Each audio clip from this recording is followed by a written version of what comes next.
SIR এর পর এবার জনগণনা আজ থেকেই শুরু হচ্ছে প্রথম পর্ব সেন্সাস 2027। প্রথম ধাপে হবে হাউজিং সেন্সাস বা বাড়িঘরের গণনা। এবারই প্রথম চালু হচ্ছে সেলফ এনুমারেশন। আজ থেকে 15ই এপ্রিল পর্যন্ত করা যাবে সেলফ এনুমারেশন। এবার জনগণনা হবে ডিজিটাল, তথ্য সংগ্রহ হবে ডিজিটাল পদ্ধতিতে। হাউজিং সেন্সাস শুরু হবে 16ই এপ্রিল থেকে। দিল্লি, আন্দামান নিকোবর, গোয়া, কর্ণাটকে চলবে হাউজিং সেন্সাস। লাক্ষাদ্বীপ, মিজোরাম, ওড়িশা, সিকিমেও চলবে হাউজিং সেন্সাস। এই সব রাজ্যে হাউজিং সেন্সাস চলবে প্রায় 1 মাস ধরে।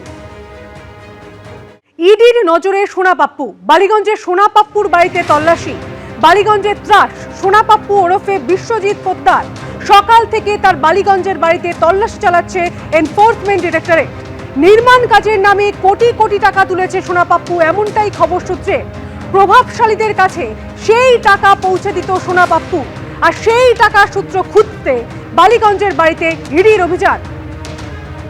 ইডির নজরে সোনা পাপ্পু। বালিগঞ্জের সোনা পাপ্পুর বাড়িতে তল্লাশি অভিযান চালাচ্ছে এনফোর্সমেন্ট ডিরেক্টরেটের আধিকারিকেরা। এ বিষয়ে আরো বিস্তারিত জানবো, সরাসরি চলে যাব প্রতিনিধি প্রকাশ সিনহার কাছে। প্রকাশ, এই মুহূর্তে কি পরিস্থিতি? দেখো, তোমাকে বলে দেব, সোনা পাপ্পু কসবা এবং বালিগঞ্জ এলাকায় একাধিক এফআইআর রয়েছে, একাধিক মামলায় কিন্তু সে ওয়ান্টেড রয়েছে। আগেই যেটা ইডি সূত্রের খবর, 15টি এফআইআর রয়েছে তার নামে। এবং আজকে সকালবেলা আমরা কি দেখলাম, ফান রোডের যে বাড়ির সামনে দাঁড়িয়ে রয়েছি, এই বাড়িটাই হচ্ছে সোনা পাপ্পুর বাড়ি। বিশ্বজিৎ পোদ্দার ওরফে সোনা পাপ্পু।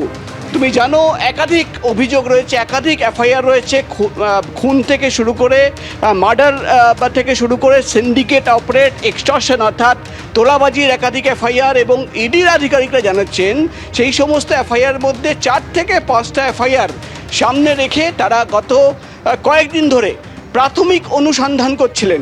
এবং সোনা পাপ্পুর বিরুদ্ধে কি অভিযোগ রয়েছে, যেটা ইডি সূত্রের খবর, প্রাথমিকভাবে তারা যেটা জানতে পেরেছেন অনুসন্ধানে, যে সোনা পাপ্পুর মাধ্যমে কোটি কোটি টাকা বিভিন্ন জায়গায় পৌঁছে যেত।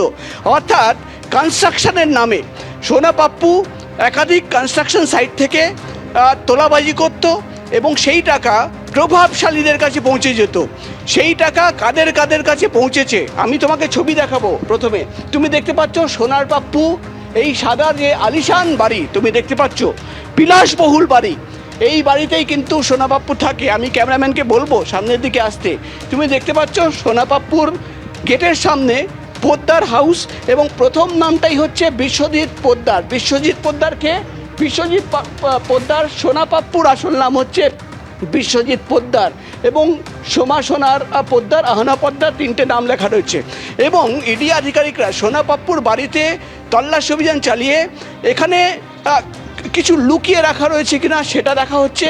এবং মূলত তুমি জানো, সোনা পাপ্পুর নাম রিসেন্টলি কাকুলিয়ার যে ঘটনা ঘটেছিল সেখানে বারবার উঠে এসছে। এবং যেটা ইডির তরফে দাবি করা হচ্ছে, যে প্রাথমিক অনুসন্ধানে তারা এটাও জানতে পেরেছে যে সোনা পাপ্পু হচ্ছে একাধিক সিন্ডিকেট অপারেট করত, সিন্ডিকেটের মাথায় বসে থাকতো।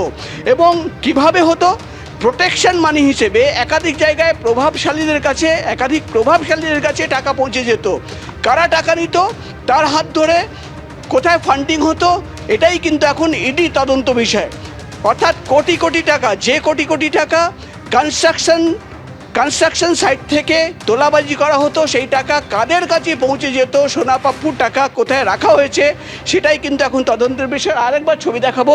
তুমি দেখতে পাচ্ছ সামনে, এই গেটের সামনে একজন জওয়ান, তিনি কেন্দ্রীয় বাহিনীর জওয়ান দাঁড়িয়ে রয়েছেন।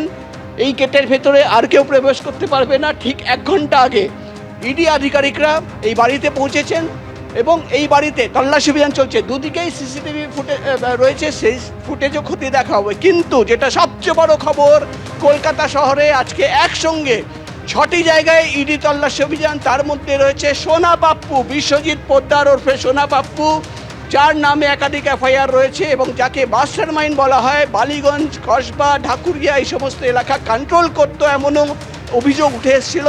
সেই সোনার পাপ্পুর বাড়িতে আজকে ইডির অভিযান। এবং এবার দেখার বিষয় হবে যে আজকের ইডির এই তল্লাশি অভিযানে কি তথ্য, আরও কি তথ্য বেরিয়ে আসলো, সেটা অভিযান শেষ হওয়ার পর আমরা জানতে পারবো।